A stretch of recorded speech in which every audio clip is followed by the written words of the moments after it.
অবিশ্বাস্য বাংলাদেশ, দুর্দান্ত বাংলাদেশ। অবিশ্বাস্যভাবে বাংলাদেশ হংকং চায়নাকে মাত্র 11 ওভারের ভেতরে হারিয়ে দিল।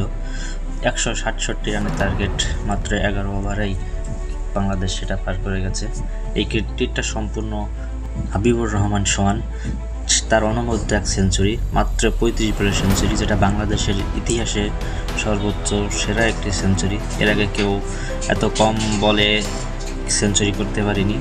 তো বাংলাদেশের সেরা একটা ইনিংস খেলল হাবিবুর রহমান সোহান। তো তার ইনিংসেই মূলত বাংলাদেশ প্রথম থেকেই ম্যাচে আছে। এবং জিসান আলম দারুণ খেলছে, খারাপ না, দুর্দান্ত। হাবিবুর রহমান সোহান যখন এক প্রান্ত থেকে ব্যাটিংটা চালিয়ে যাচ্ছিল, সে তাকে দুর্দান্তভাবে সঙ্গী দিয়েছে।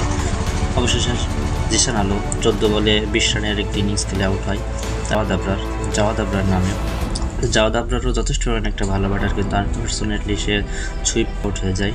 তো আকবর আলী আর হাবিবুর রহমান সোহান দুজনে মিলে বাংলাদেশের ম্যাচটাকে খুব সহজেই জয়ের দ্বার প্রান্তে পৌঁছে দেয়। অভিনন্দন বাংলাদেশ টিমকে এমন একটা সুন্দর এবং অবিশ্বাস্য ইনিংস খেলার জন্য। বাংলাদেশের পর্যন্ত কোনো ফরম্যাটে 168 রান এত কম ওভারের ভেতর চেস করেছে বলে আমার মনে হয় না।